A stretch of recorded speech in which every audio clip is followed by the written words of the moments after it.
Hindi naman ako minamaliit ko kayo.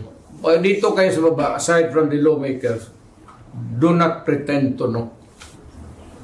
And do not pretend to guess what is right and what is wrong, and what is true and what is false.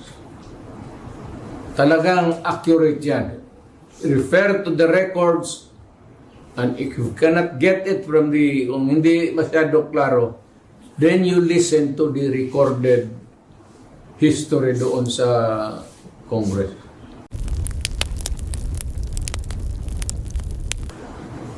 On this particular matter, now the former president has said that this is outright invalid and unenforceable.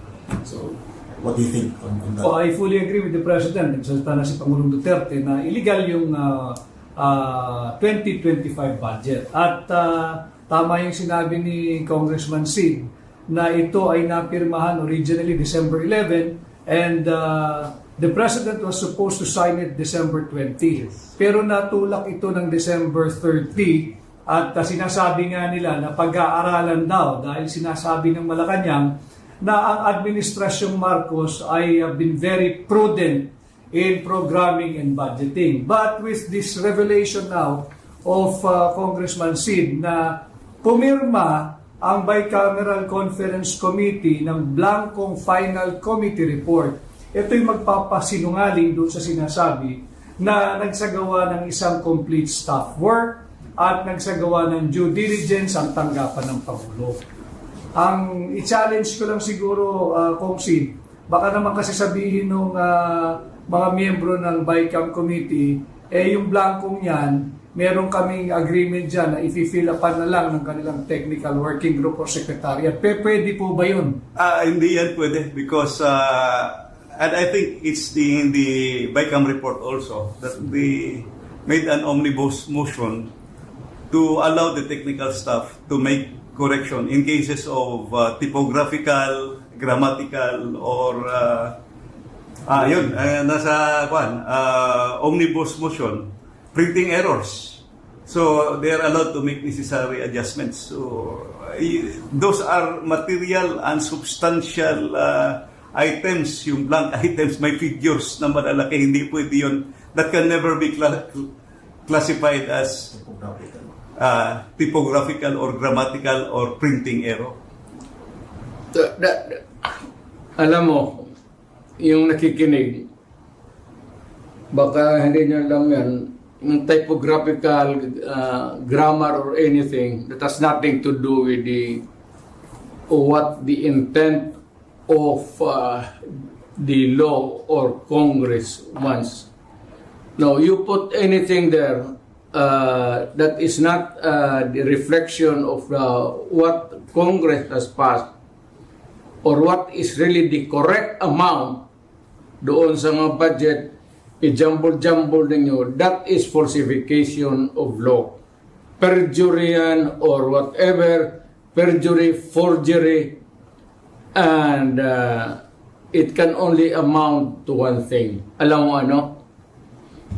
It's criminal action. You can all go to jail for that. At kung ano, ako ang binigyan ng trabaho to follow up these things and ganito ang lumabas, my God, you will all go to jail. Mabigat yan.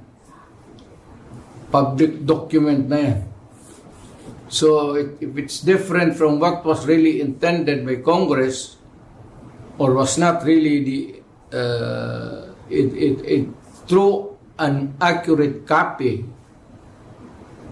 as passed by Congress, that is falsified or forgery. In which case, mamili ka lang, forgery, falsification, or jail. Alin dyan sa tatlo, papasok sa iyo. Mr. President, ka bilang datihong prosecutor, magaling na abogado at dating Pangulo, can they argue that what they did nung blinangko, can they put up as a defense na there is a proper delegation ng kanilang duty sa kanilang secretariat o kaya sa kanilang technical working group na binigay nila na kayo na lang ang maglagay ng figure at inaprubahan na namin in principle yung ang mga items diyan. These are the things that cannot be delegated, especially the amounts. Hindi mo pwedeng biro-biro yan. It must be exact. Nandiyan po lang sa Congress paglabas niyan, if the amount is 1 million, it's 1 million. Hindi mo pwedeng sabihin na kayo na mag-correct dyan 1,200,000 or make the corresponding inaccuracies or sabihin mo yung anong pinag-usapan na dito after the law was passed. You cannot correct it by yourselves. It has go to the main body or to the person who was the authority to define and characterize the law. Kung ibigay mo yan dyan sa inyo, at most inyo is typographical error or maybe mistakes in spelling. But you cannot change the germane topic of the... That's not allowed by law. That's a very dangerous thing. Tinkering with itong batas natin. Because it could change, it could be serious, and it could put the trouble in the system dito sa ating the separate of powers ng Supreme Court, Judiciary, and the President. Bawal yan. Talagang hindi pwede yan. Baski na and or, bantayan ninyo yan. And or, iba yan. Hindi yan pwede na you'll just look up to the sky and say, you just try to discern if it was really the intent of siguraduhin mo doon sa records, makinig ka kung anong pinagsasabi ng mga lawmakers doon, or what is the intent, or what is really this spoken words. Mahirap kang kayo dito sa baba. You are not, hindi naman ako minamaliit ko kayo. O dito kayo sa baba, aside from the lawmakers, do not pretend to know.